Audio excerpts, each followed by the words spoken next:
আসসালামু আলাইকুম সবাইকে, কি অবস্থা সবার? আশা করছি তোমরা সবাই অনেক অনেক ভালো আছো। তো আমরা আজকে যে বিষয়টা নিয়ে কথা বলবো তা হচ্ছে তোমরা যারা এইচএসসি 24 ব্যাচে রয়েছো, তোমাদের পরীক্ষা কিন্তু অতি সন্নিকটে। তো এই শেষ সময়ে এসে তুমি কিভাবে আমাদের যে ইংরেজি দ্বিতীয় পত্রে প্যারাগ্রাফ যে একটা টপিক রয়েছে, হ্যাঁ, তো এই প্যারাগ্রাফে তুমি কিভাবে একটা গোছানো প্রস্তুতি নিবে। এখনো অনেক এমন স্টুডেন্ট রয়েছে যারা কিন্তু জানে না যে আমি কোন কোন প্যারাগ্রাফ এই শেষ সময় রিভিশন করব, কোন কোন প্যারাগ্রাফের কিওয়ার্ডগুলো আমি খুব ভালো মতন দেখে যাব। তো সকলের সব দিক মাথায় রেখে তোমাদের জন্য আমরা পরীক্ষায় কমন উপযোগী একটা প্যারাগ্রাফ সাজেশন তৈরি করেছি। আজকে সেই বিষয়টাই তোমাদের সামনে তুলে ধরার চেষ্টা করব ইনশাল্লাহ। সবাই আমরা শেষ পর্যন্ত ভিডিওটি দেখব। তো সবার প্রথম আমরা যে বিষয়টি দেখব তা হচ্ছে আমাদের এবছর কিন্তু সবার আগে যে বিষয়টা মাথায় রাখতে হবে, প্যারাগ্রাফে আমাদের নাম্বার কত? আমাদের নাম্বার কিন্তু দেখো দুইটা প্যারাগ্রাফ থাকবে, দুইটা প্যারাগ্রাফে আমাদের 20, হ্যাঁ 20ই, হ্যাঁ দুইটা প্যারাগ্রাফে আমাদের কি 20। তো এখানে একটা কিন্তু বড় দাগের নাম্বার রয়েছে। এবং সব থেকে গুরুত্বপূর্ণ যে বিষয়টা, আমাদের দুই ক্যাটাগরি প্যারাগ্রাফ লিখতে হবে। এখন অনেকে ভাবে ভাই প্যারাগ্রাফ তো প্যারাগ্রাফ, এখানে আবার দুই ক্যাটাগরি বলতে কি আছে? অবশ্যই রয়েছে। কি রয়েছে সেই বিষয়টা দেখো, এখানে কিন্তু উল্লেখ করা রয়েছে যে লিস্টিং প্যারাগ্রাফ, হ্যাঁ, আরেকটা হচ্ছে বর্ণনামূলক প্যারাগ্রাফ। মানে কি তোমার লিস্টিং মানে কি ভাই? তালিকা।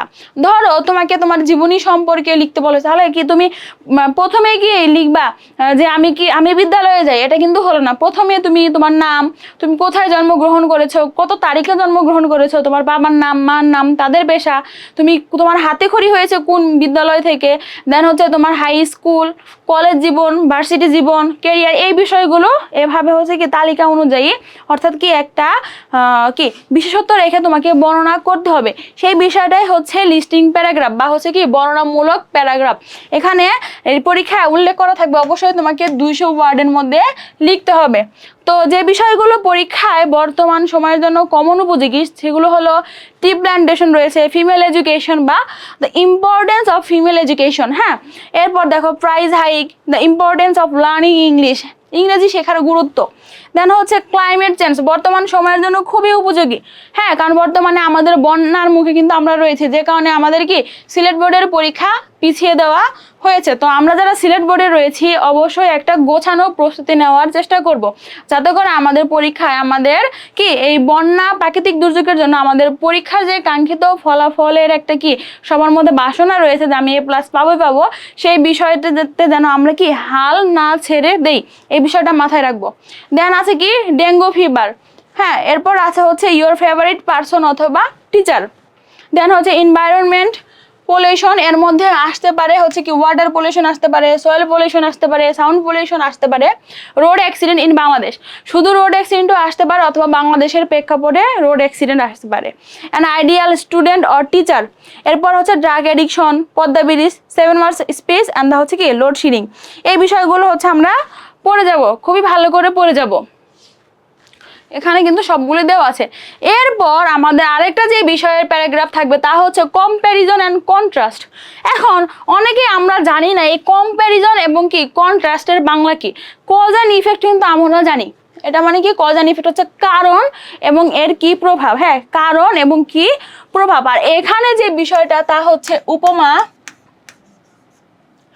উপমা বললে হয়তো অনেকে বুঝবে না, এজন্য আমি লিখি দেখো তুলনা, হ্যাঁ। কম্প্যারিজন হচ্ছে তুলনা, আর কন্ট্রাস্ট মানে হচ্ছে বিপরীতে বা বিপরীত। এই বিষয়টা আজকে থেকে মাথায় সবাই গেঁথে রাখো। মানে কি তোমার দুইটা বিষয়ের মধ্যে ভালো দিকগুলো, খারাপ দিকগুলো, এটা কেন হয়, এটা কি প্রতিকার উপায়, এই বিষয়গুলো অবশ্যই মাথায় রেখে আমাকে একটা 200 ওয়ার্ডের মধ্যে সুন্দর প্যারাগ্রাফ লিখতে হবে। কত ওয়ার্ড আপুরা? 200 ওয়ার্ড। এখানে কি কি আসতে পারে? City life and the rural life. এখন অনেকে রুরাল এর বাংলাটা পাই না, এটা হচ্ছে ভাই ভিলেজ লাইফ যে আছে সেই বিষয়টা একই। দেখো অফলাইন অ্যান্ড হচ্ছে কি online class, use and abuse of internet, Facebook. এরপর দেখো এই যে গাছ কাটার, ভার্চুয়াল অ্যান্ড রিয়েল লাইফ, হ্যাঁ, বর্তমান তথ্য প্রযুক্তির প্রভাবে আমাদের ভার্চুয়াল লাইফটা কেমন, আমাদের রিয়েল লাইফটা কেমন, এই বিষয়গুলো। এখন কথা হচ্ছে আমরা কিন্তু একটা সুন্দর কি দেখলাম, সুন্দর একটি সাজেশন দেখলাম যে আমি দুইটা প্যারাগ্রাফের দুইটা নং প্রশ্নের জন্য আমার কোন কোনগুলো পড়তে হবে। ইনশাল্লাহ আমরা একটা সাজেশন দেওয়ার চেষ্টা করেছি। এইগুলো তুমি যদি পরীক্ষার আগে ফলো করে যেগুলো কমন এইগুলোর একটা খাতার মধ্যে নোট ডাউন করে ফেলবে, কোন কোন কিওয়ার্ডগুলো তুমি লিখবে। বাংলাটা মনের মধ্যে অনুধাবন করার চেষ্টা করবে, দেখবা ইনশাল্লাহ পরীক্ষা হলে তুমি খুবই একটি কি ভালো রেজাল্ট করতে, ভালো একটা আনসার করতে পারছো, ভালো একটা কমন পাবে। আর সব থেকে গুরুত্বপূর্ণ যে বিষয়টা তা হচ্ছে কোনোভাবে কাটাছিড়া করা যাবে না, যত ভুল হলে এক দাগ দিয়ে কাটবে। ছোটবেলা থেকে আমরা এই কথাটাই শুনে এসেছি, এটা করার চেষ্টা করবে, ঘষা মাজা করবে না। যতটুকু লিখবে অবশ্যই কি সঠিক লেখার চেষ্টা করবে। এখানে গ্রামাটিক্যালি কোনো ভুল বলো, বুকাবের কোনো ভুল বলো, এই ভুলগুলো যথাসাধ্য এড়িয়ে চলার চেষ্টা করবে। যা লিখবে শুদ্ধ ভাষায়, সহজ ভাষায়, সুন্দরভাবে টিচারের সামনে তুলে ধরার চেষ্টা করবে। তুমি যদি পরীক্ষা হলে খুব বেশি গ্রামাটিক্যাল নিয়ে একদম খুব বেশি কি তোমার ভারী ভারী ওয়ার্ডগুলো যেগুলো রয়েছে, হ্যাঁ, যেগুলো কি হায়ার লেভেলে আমরা পড়ে থাকি, তুমি তো ভাবো না এগুলো লিখলে টিচার আমাকে বেশি নাম্বার দিবে। এগুলো দেখলেই টিচার বুঝবে এই স্টুডেন্ট হয়তো কোনো একটা বই থেকে গদবাঁধা মুখস্থ করে এসেছে, এবং গদবাঁধা বিষয় আমরা খুব বেশি কিন্তু লিখতে পাই না। যখন তুমি সহজ সাবলীল ভাষা একটা বিষয় লিখবে, টিচার কিন্তু অবশ্যই দেখে বুঝবে এটা হয়তো একটা স্টুডেন্টের কি অনুধাবনমূলক একটা কথা, হ্যাঁ, সে বুঝতে পেরেছে, বিষয়টাকে ফুটিয়ে তোলার চেষ্টা করেছে। অনেকে বলে যে তুমি এখন ইন্টার লাইফে আসো, তুমি এইচএসসি বোর্ড পরীক্ষা দিবে, তুমি কি ওই 9-10 রচনা লিখতে টিচার তোমাকে নাম্বার দিবে? হ্যাঁ, তোমাকে লিখতে হবে ওই অমুক অমুক বড় বড় বইয়ের লেখা, তাহলে টিচার নাম্বার। এই ধারণাটা ভুল ভাই। এখন একটা বিষয় হচ্ছে একজন স্টুডেন্ট অনেক বেশি ভালো পারবে, একজন স্টুডেন্ট অনেক বেশি কম পারবে, এটাই হচ্ছে প্রকৃতির নিয়ম। হ্যাঁ, অমুক ভাই বললো, অমুক আপু বললো, এই বিষয়গুলো সবসময় কি সবসময় দূরে থাকবা। সবাই সবার জায়গা থেকে ভাই সবসময় চেষ্টা করে সামনের দিকে এগিয়ে যাওয়ার, সবসময় ভালো করার। এই বিষয়টা মাথায় রেখে পরীক্ষার হলে যাবা, দেখবা সুন্দর একটি পরীক্ষা দিতে পারছো। তো এখন আমরা যে বিষয়টা দেখবো তা হচ্ছে how to write a paragraph. হ্যাঁ, কিভাবে প্যারাগ্রাফ লিখবো। দেখো এখানে আমরা সহজ ভাষায় একটা জিনিস লেখার চেষ্টা করেছি বা বোঝানোর চেষ্টা করেছি, তা হচ্ছে কিভাবে শুরু করব। আমরা অনেকেই কিন্তু জানি না যে একটা প্যারাগ্রাফ লিখতে হলে আমাকে 3টা বিষয় ফুটিয়ে তুলতে হবে, বা একটা প্যারাগ্রাফের কয়টা অংশ থাকে, 3টা অংশ থাকে। কি কি? টপিক সেন্টেন্স, তারপর হচ্ছে সাপোর্টিং সেন্টেন্স এন্ড হচ্ছে কনক্লুডিং সেন্টেন্স। এখন টপিক সেন্টেন্স হচ্ছে আমি যে বিষয়ে প্যারাগ্রাফটা শুরু করব ওই বিষয়টা আমাকে এক লাইনের মধ্যে ফুটিয়ে তুলতে হবে। যেমন আমি লিখবো হচ্ছে খাদ্য ভেজাল, তো খাদ্য ভেজাল মূলত কি, এটা আমি এক লাইনের মধ্যে ফুটিয়ে তুলবো, হয়ে গেল, বুঝতে পারলাম। এরপর সাপোর্টিং সেন্টেন্স, সাপোর্টিং সেন্টেন্সটা হচ্ছে আমি যে প্যারাগ্রাফটা লিখতেছি সেই বিষয়টাকে সকলের নিকট বোধগম্য করার জন্য, এই বিষয়ের কি কি দিক রয়েছে, এর খারাপ কি দিক রয়েছে, এটি কতটুকু প্রভাব ফেলতে পারে, ভালো না খারাপ, এই বিষয়গুলো ওই প্যারাগ্রাফের কি টপিক সেন্টেন্সকে ব্যাখ্যা করার জন্য, বিশ্লেষণ করার জন্য যতটুকু দরকার ওইটাই হচ্ছে উক্ত প্যারাগ্রাফের মানে কি সাপোর্টিং সেন্টেন্স, সহজ কথায়। হ্যাঁ, এরপর আসো কনক্লুডিং, মানে কি আমার উপসংহার, একদম ইতি কথা জানার জন্য আমাকে লাস্টে মানে কি ওই যে সারাংশর মতো করে সামারাইজ করতে হবে, 2 লাইন বা 3 লাইনের মধ্যে সামারাইজ করব। তাহলে দেখো topic sentence means the first sentence introduce the main idea. হ্যাঁ, তোমাকে মেইন আইডিয়াটা তুলে ধরতে হবে।